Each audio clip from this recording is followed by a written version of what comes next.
Pakistan women team کی سابق کپتان بسمہ معروف نے فوری طور پر کرکٹ سے ریٹائرمنٹ کا اعلان کر دیا۔ وومن کرکٹر بسمہ معروف کا کہنا ہے کہ اس کھیل سے ریٹائرمنٹ لینے کا فیصلہ کیا ہے جس سے مجھے سب سے زیادہ پیار ہے۔ یہ ایک ناقابل یقین سفر رہا جو چیلنجوں، خطوات اور ناقابل فرمائشوں یادوں سے بھرا ہوا ہے۔ انہوں نے کہا کہ میں اپنے خاندان کا شکریہ ادا کرنا چاہتی ہوں جنہوں نے شروع سے لے کر اب تک میرے پورے کرکٹ سفر میں میرا ساتھ دیا۔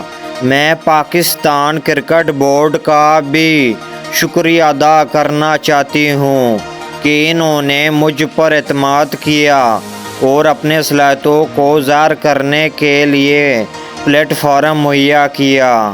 پی سی بی کی طرف سے تعاون انمول رہا، خاص طور پر میرے لیے پہلی بار پیر نٹل پالیسی کو نافذ کرنے میں جس نے مجھے مان ہوتے ہوئے اپنے ملک کی اعلیٰ سطح پر نمائندگی کرنے کے قابل بنایا۔ انہوں نے کہا کہ میں ان مداحوں کی تہہ دل سے مشکور ہوں جن کی غیر منتظر حمایت میرے پورے کیریئر میں حاصل رہی۔ جہاں بھی اور جب بھی میں نے اپنی ملک کی نمائندگی کی، انہوں نے مجھے سپورٹ کیا۔ آخر میں اپنی ساتھی کھلاڑیوں کا شکریہ ادا کرنا چاہتی ہوں کہ جو میرے لیے خاندان کی طرح بن گئے۔ ہم نے میدان کے اندر اور باہر جس دوستی کا مظاہرہ کیا ہے وہ ایسی چیز ہے جسے میں ہمیشہ یاد رکھوں گی۔ بسمہ معروف نے اپنا ون ڈے ڈیبیو 2006 میں بھارت کے خلاف کیا تھا اور 2009 میں آئرلینڈ کے خلاف اپنا T20 ڈیبیو کیا تھا۔ انہوں نے 276 بین الاقوامی میچوں میں پاکستان کی نمائندگی کی جو کسی بھی پاکستانی خاتون کرکٹر کی جانب سے سب سے زیادہ میچ ہے۔ انہوں نے 6262 بین الاقوامی رنز بنائے جن میں 33 نصف سنچریاں شامل ہیں اور دائیں ہاتھ کی لیگ سپن سے 80 بین الاقوامی وکٹیں بھی حاصل کی۔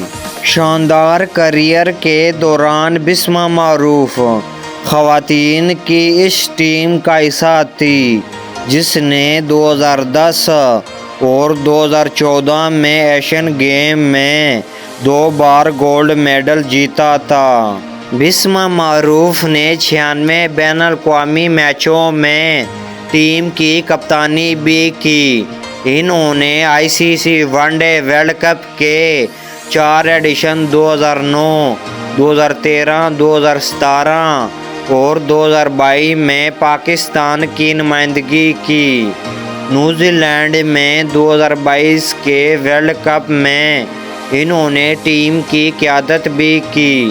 T20 انٹرنیشنل میں بسمہ معروف نے ICC women T20 world cup کے 8 ایڈیشن 2009، 2010، 2012، 2014، 2016، 2018، 2020 اور 2023 میں پاکستان کی نمائندگی کی اور 2020 اور 2023 میں آسٹریلیا اور جنوبی افریقہ کے عالمی مقابلوں میں وہ ٹیم کی کپتان تھی۔